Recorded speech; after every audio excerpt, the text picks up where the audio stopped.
ಬಿಸಿಯೂಟ ತಯಾರಕರ ಹಲವಾರು ಬೇಡಿಕೆಗಳನ್ನು ಈಡೇರಿಸುವಂತೆ ಒತ್ತಾಯಿಸಿ ಜಿಲ್ಲಾ ಪಂಚಾಯಿತಿ ಚಲೋ.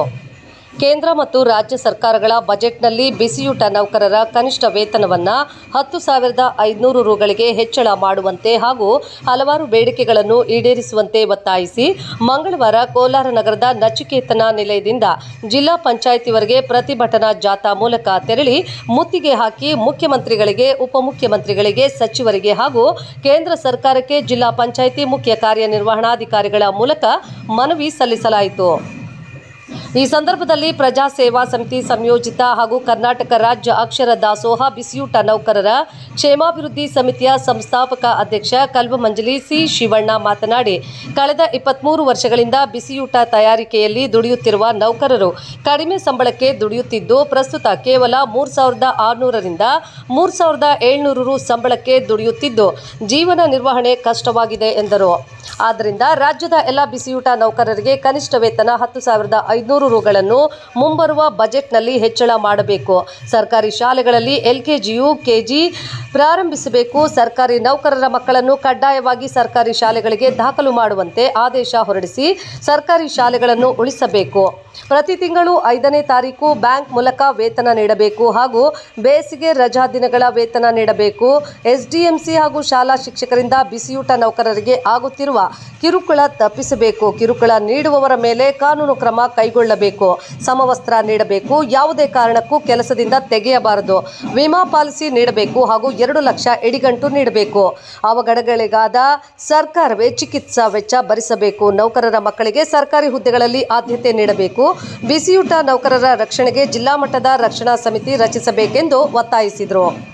ಸಮಿತಿಯ ಯುವ ಘಟಕ ಅಧ್ಯಕ್ಷ ಕಲ್ವಮಂಜಲಿ ರಾಮು ಶಿವಣ್ಣ ಮಾತನಾಡಿ, ಬಿಸಿಯೂಟ ನೌಕರರ ಬೇಡಿಕೆಗಳು ಈಡೇರಿಸುವಂತೆ ಸಾಂಕೇತಿಕವಾಗಿ ಶಾಂತಿಯುತ ಹೋರಾಟ ನಡೆಸಲಾಗಿದ್ದು, ಬೇಡಿಕೆಗಳು ಈಡೇರುವವರೆಗೆ ಹೋರಾಟ ನಿರಂತರವಾಗಿ ನಡೆಸಲಾಗುವುದು.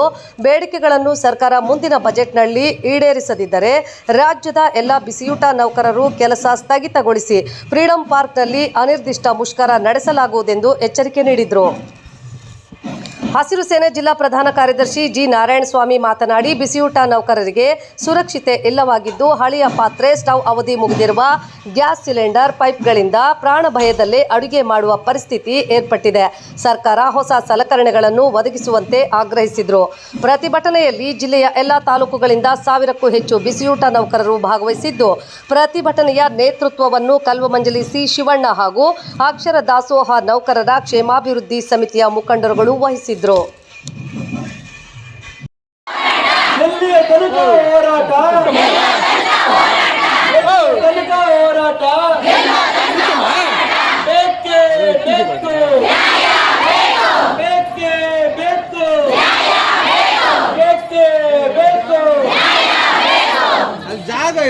ರಾಜ್ಯ ಮತ್ತು ಕೇಂದ್ರ ಸರ್ಕಾರಗಳು ನಮ್ಮ ಮಹಿಳೆಯರನ್ನ ಕಡೆಗಣಿಸುತ್ತಾ ಅವರಿಗೆ ಬೇಕಾದಂತ ಸವಲತ್ತುಗಳನ್ನ ಅವರೇ ವಿಧಾನಸಭೆ ಮತ್ತು ಪಾರ್ಲಿಮೆಂಟ್ ನಲ್ಲಿ ಅವರೇ ತಿದ್ದುಪಡಿ ಮಾಡಿಕೊಂಡು ಅವರ ಅನುಕೂಲ ಮಾಡ್ಕೊಳ್ತಾ ಇದ್ದಾರೆ.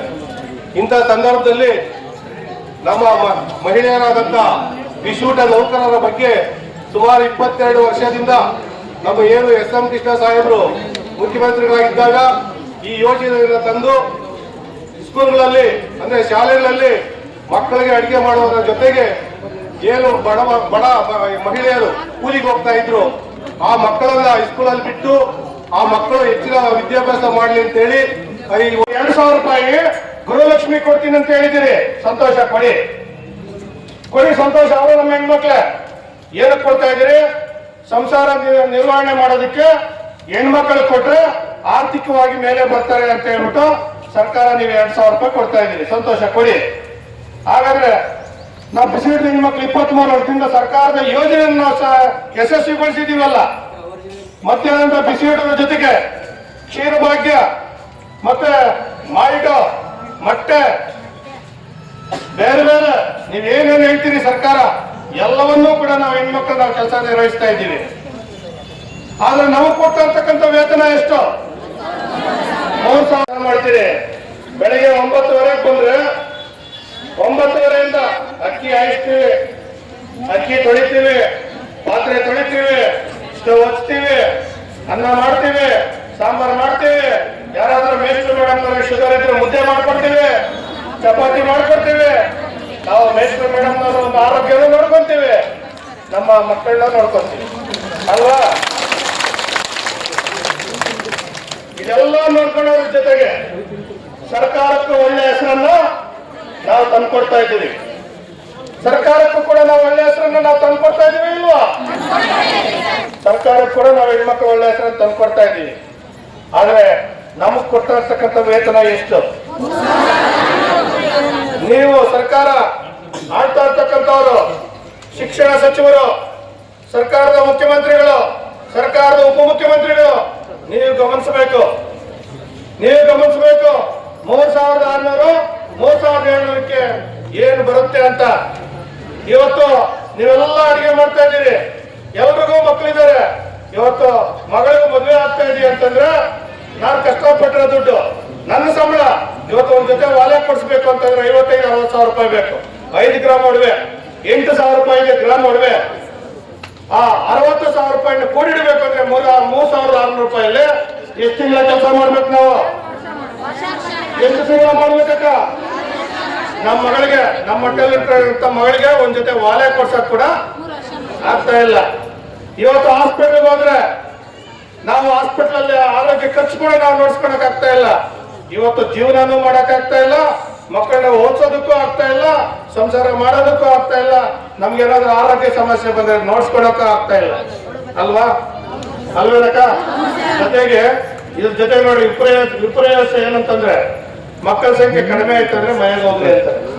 ಧಾರಾಳ ಮೇಸ್ಟ್ರು ಮೇಡಮ್ ಅವರೇ ಹೇಳ್ತಾರೆ, ಮೊದಲೇ ಹೇಳ್ತಾರೆ, ಅವರು ಶಿಕ್ಷಕರು 70-80,000 ರೂಪಾಯಿ ತಗೊಂತ ಇರ್ತಕ್ಕಂಥ ಸಂಬಳದವರು ಸರ್ಕಾರಿ ಶಾಲೆನ ಉಳಿಸಬೇಕು ಅಂತೇಳಿ ಯಾವ ಬಿಸಿಯೂಟ ನೌಕರರ ಹೋರಾಟಕ್ಕೆ, ಅಕ್ಷರದಾಸ ನೌಕರರ ಹೋರಾಟಕ್ಕೆ, ರೈತ ಮಕ್ಕಳ ಹೋರಾಟಕ್ಕೆ ಬೇಕೇ ಬೇಕು, ಬೇಕೇ ಬೇಕು, ಬೇಕೇ ಬೇಕು. ಮುಂಬರುವ ಬಜೆಟ್ ನಲ್ಲಿ ವೇತನ ಹೆಚ್ಚಳ ಮಾಡಬೇಕು, ಮುಂಬರುವ ಬಜೆಟ್ ನಲ್ಲಿ ವೇತನ ಹೆಚ್ಚಳ ಮಾಡಲೇಬೇಕು. ಬಿಸಿಯೂಟ ನೌಕರರ ಬೇಡಿಕೆಗಳು ಈಡೇರಲೇಬೇಕು. ಮನವಿ ಪತ್ರವನ್ನ ರಾಜ್ಯದ ಮುಖ್ಯಮಂತ್ರಿಗಳಾದ ಗೌರವಾನ್ವಿತ ಸಿದ್ದರಾಮಯ್ಯನವರಿಗೂ ಕಳಿಸ್ತಾ ಇದ್ದೀವಿ. ಉಪಯೋಗಿ ಆಯುಕ್ತರಾದಂತಹ ತ್ರಿಲೋಚನ ಸರ್ ಅವ್ರಿಗೂ ಕೊಡ್ತಾ ಇದ್ದೀವಿ. ಮಧ್ಯಾಹ್ನ ಉಪಹಾರ ಯೋಜನೆ ನಿರ್ದೇಶಕರಿಗೂ ಸಹ ತಿಮ್ಮಯ್ಯಪ್ಪ ಸರ್ಕಾರದಿಂದ ಮನವಿ ಪತ್ರವನ್ನ ರವಾನೆ ಮಾಡ್ತಾ ಇದ್ದೀವಿ. ಸರ್ಕಾರದ ಪ್ರಧಾನ ಕಾರ್ಯದರ್ಶಿಗಳಿಗೂ ಕೊಟ್ಟಿದ್ದೀವಿ. ಈಗ ಸರ್ಕಾರದ ಮುಖ್ಯ ಕಾರ್ಯದರ್ಶಿಗಳು ಮೇಡಮ್ ಅವ್ರು ಕೂಡ ನಾವು ಕಳಿಸ್ಕೊಡ್ತಾ ಇದ್ದೀವಿ. ಅದರಿಂದ ಇವತ್ತು ನಮ್ಮ ರಾಜ್ಯದ ಗೌರವಾನ್ವಿತ ಪ್ರಧಾನಮಂತ್ರಿ ಜಿಲ್ಲಾ ಪಂಚಾಯತ್ ವತಿಯಿಂದ ಜಿಲ್ಲಾಡಳಿತದಿಂದ ಏನೆಲ್ಲ ಮಾಡಬಹುದು ಅದನ್ನ ನಾವು ನಮ್ಮ ಶ್ರಮ ಮೀರಿ ಮಾಡಿಕೊಡೋಣ. ಯಾವ ಕೆಲಸಗಳು ನಮ್ಮಿಂದ ಆಗಲ್ಲ ಸರ್ಕಾರ ಮಟ್ಟದಲ್ಲಿ ಮಾಡಬೇಕು, ಇಲ್ಲೆಲ್ಲ ಕೆಲಸ ಸರ್ಕಾರ ಮಟ್ಟದಲ್ಲಿ ಆಗ್ಬೇಕಾಗುತ್ತೆ. ವೇತನ ಕುರಿತಂತೆ ಬೇರೆ ಬೇರೆ ನೇಮಕಾತಿ ವಿಚಾರತೆ ಎಲ್ಲ ಕೆಲವು ಪಾಲಿಸಿ ಮೇಕರ್ಸ್ ಇರ್ತವೆ. ಯಾಕಂದ್ರೆ ಮಾಡಿರೋದು ಸರ್ಕಾರ ಪಾಲಿಸಿ ಮಾಡಿದೆ ಅಂತ ವಿಚಾರ ಎಲ್ಲ ನಾವು ಸರ್ಕಾರ ಗಮನಕ್ಕೆ ತರೋಣ, ಕಳಿಸ್ಕೊಡೋಂತ ಕೂಡ ಹೇಳಿ ಒಂದು ಭರವಸೆಯನ್ನು ಕೊಡಿ ಅವರಿಗಂತ ಕೂಡ ನನಗೆ ನಿರ್ದೇಶನವನ್ನು ನೀಡಿದ್ದಾರೆ. ಮಾನ್ಯ ಸಿಇಒ ಅವರು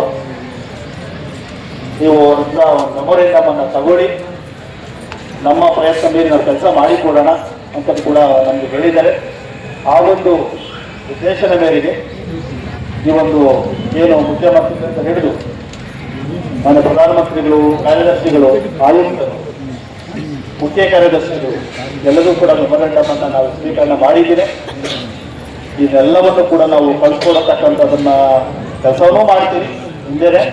ಹಾಗೂ ಜಿಲ್ಲಾ ಪಂಚಾಯತ್ ವತಿಯಿಂದ ಏನೆಲ್ಲ ಮಾಡುವುದನ್ನು ಕೂಡ ನಾವು ಕೂತ್ಕೊಂಡು ನಮ್ಮ ತಿಮ್ಮಯ್ಯಪ್ಪ ಅವರು ಮತ್ತು ಎಲ್ಲ mid day meals assistant directors ಇದ್ದಾರೆ ಎಲ್ಲರ ಜೊತೆ ಮಾತಾಡಿ, ವಿವಿಪೈ ಜೊತೆ ಮಾತಾಡಿ ಮಾಡಿಕೊಡ್ತೀವಿ.